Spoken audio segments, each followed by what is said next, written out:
La Biblia es una colección de muchos libros que cuentan una misma historia de principio a fin, pero todos esos libros fueron escritos en diferentes estilos literarios. Sí, piensa en esto como si entraras en una librería donde cada pasillo tiene una clase distinta de literatura.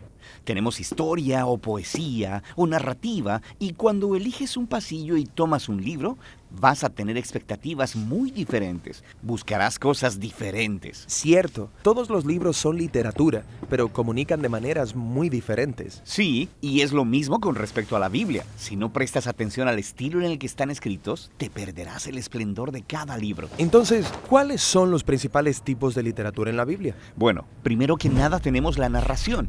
Compone nada menos que el 43% de la Biblia. Después de eso tenemos la poesía, que compone el 33% de la Biblia. Y luego tenemos lo que podrías llamar discurso en prosa, que compone el 24% restante. Casi la mitad de la Biblia es narración. Sí, y esto no es un accidente. Las historias son la forma más universal de comunicación humana. De hecho, nuestros cerebros están diseñados para recibir información a través de historias. Y las historias son realmente entretenidas. ¿Por qué? Bueno, las historias nos entrenan para encontrarle sentido a los eventos que aparentemente suceden en la vida al azar, tomando esos eventos y poniéndolos en una secuencia. Y luego, cuando están juntos, puedes empezar a ver el significado y el propósito de todo. ¿Y qué es lo que une todo esto? Bueno, las buenas historias siempre tienen un personaje que quiere algo, y luego, a través de estos personajes, el autor puede explorar las grandes preguntas de la vida, como quiénes somos y qué es lo que verdaderamente importa en la vida. Y una buena historia siempre involucra alguna clase de conflicto. Algún reto que superar, justo como en nuestras propias vidas. Y eso nos obliga a pensar en nuestros propios retos, en por qué hay tanto dolor o decepción en el mundo y qué podemos hacer al respecto. Y las historias usualmente terminan con alguna clase de resolución que nos da esperanza para nuestras propias historias.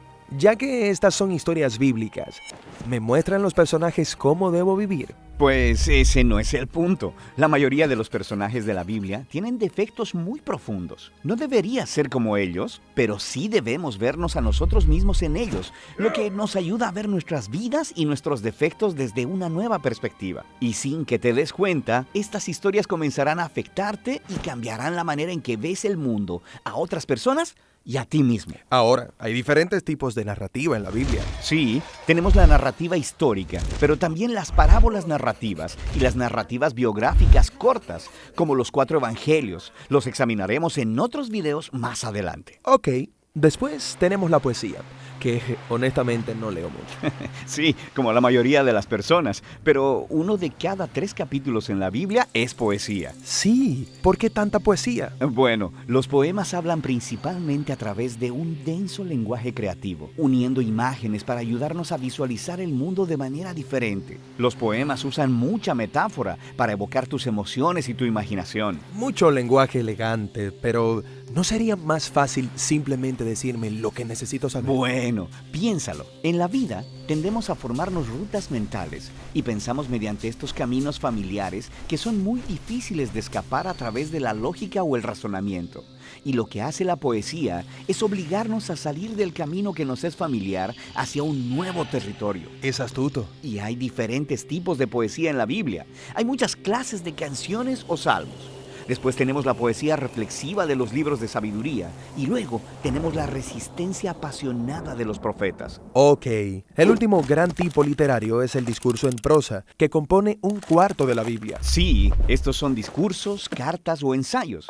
Y el enfoque aquí es construir una secuencia de ideas o pensamientos en un argumento lineal que requiere una respuesta lógica, como «Hey, ¿has pensado acerca de esto? También deberías considerar cómo se conecta con esto otro. Y si haces esto, entonces verás que esto es el resultado y a la luz de esa conclusión, por tanto, probablemente debes dejar de hacer eso para que esto otro sea el resultado». Así que me estás persuadiendo con razonamiento. Sí, el discurso te obliga obliga a pensar lógica y consistentemente y luego a hacer algo al respecto. El discurso bíblico se encuentra en los conjuntos de leyes, en la literatura de sabiduría y en las cartas escritas por los apóstoles. Está bien. Entonces, cada libro de la Biblia tiene un estilo literario. No, de hecho, la mayoría de los libros tienen un estilo literario primario, como narrativa, por ejemplo. Pero luego, incrustado en la narrativa, encontrarás poemas, parábolas o una colección de leyes. Todo libro bíblico tiene una combinación propia de estilos literarios. Y para leer bien ese libro, necesitas estar familiarizado con cada tipo de literatura y cómo funcionan. Sí, así que sabrás a qué ponerle atención y qué preguntas hacer. Pero antes de que veamos cada tipo, hay una característica más unificadora de la literatura bíblica que es realmente importante y realmente genial. Y eso es lo que exploraremos próximamente.